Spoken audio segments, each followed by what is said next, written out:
लाहौर रेलगाड़ी अपनी मंजिल की जानब तेजी से रवां दवां थी। सख्त सर्दी की वजह से मुसाफिरों ने तमाम खिड़कियां और दरवाजे बंद कर रखे थे। रात गहरी और सर्दी हद से ज्यादा बढ़ गई थी। इरफान इस सर्द रात में अपने ख्यालात में उलझा हुआ मंजिले मकसूद की जानिब गामजन था।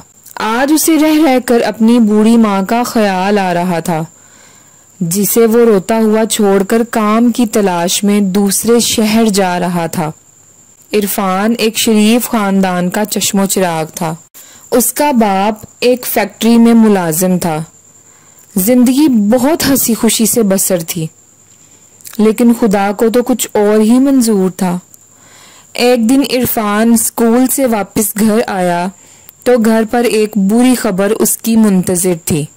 उसका बाप आज उन दोनों को छोड़कर अपने खालिक हकीकी से जा मिला था। इरफान की माँ का रो रो कर बुरा हाल था। खुद इरफान की हालत भी माँ से मुख्तलिफ ना थी। इरफान को अपने बाप की मौत का बेहद दुख था, लेकिन सब्र के सिवा उसके पास कोई चारा न था। बाप की मौत के बाद इरफान के घर के हालात भी खराब हो गए थे, क्योंकि जब कोई कमाने वाला ही ना हो तो घर का खर्च कैसे चलेगा।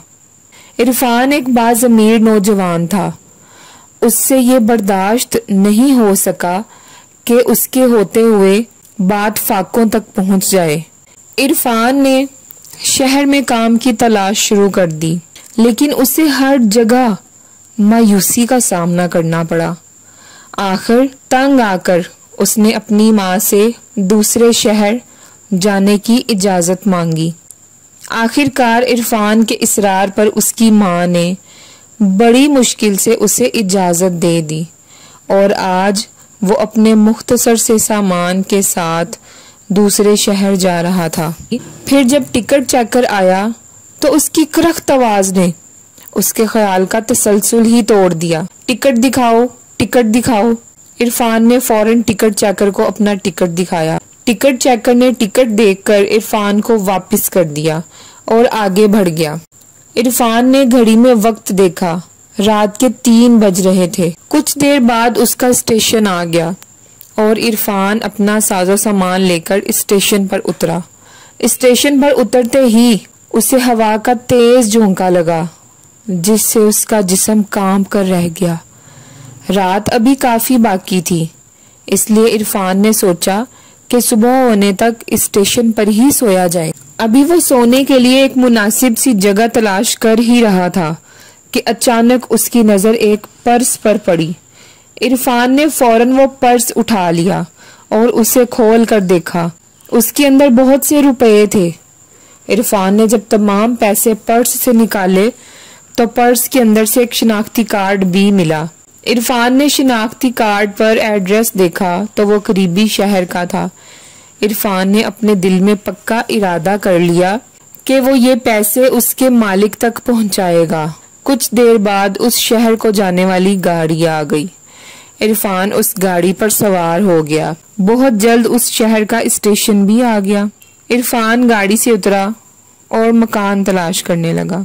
सूरज अपनी किरणों से रोशनी फैला रहा था। कुछ देर बाद इरफान एक मकान के सामने खड़ा था। मकान एक बेहतरीन तर्ज पर तामीर किया गया था। इरफान ने कॉल बेल बजाई। कुछ देर बाद एक खुशपोश नौजवान बाहर निकला। इरफान ने आगे बढ़कर उससे हाथ मिलाया और जेब से शनाख्ती कार्ड निकाल कर देखा। शनाख्ती कार्ड पर उसी शख्स की तस्वीर लगी हुई थी। इरफान ने सारी सूरत हाल उसे सुनाई और उसके पैसे और शनाख्ती कार्ड वापस कर दिया। वो शख्स इरफान की ईमानदारी से बेहद मुतासिर हुआ।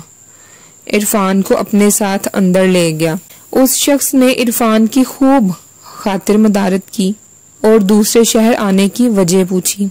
ये नौजवान एक बहुत बड़ी फैक्ट्री का मालिक था। इरफान ने उसे बताया कि वो दूसरे शहर नौकरी की तलाश में आया है। उस शख्स ने इरफान की ईमानदारी को देखते हुए फौरन अपनी फैक्ट्री में मुलाजिम रख लिया। इरफान भी बहुत खुश हुआ कि उसे उसकी ईमानदारी का फल मिल गया है। दोस्तों, इस कहानी से हमें ये सबक मिलता है कि हम पर चाहे कितनी ही मुसीबत क्यों ना आ जाए, मुसीबत से कभी घबराना नहीं चाहिए और हमें हमेशा ईमानदारी से काम करना चाहिए और अपने अल्लाह पर यकीन रखना चाहिए।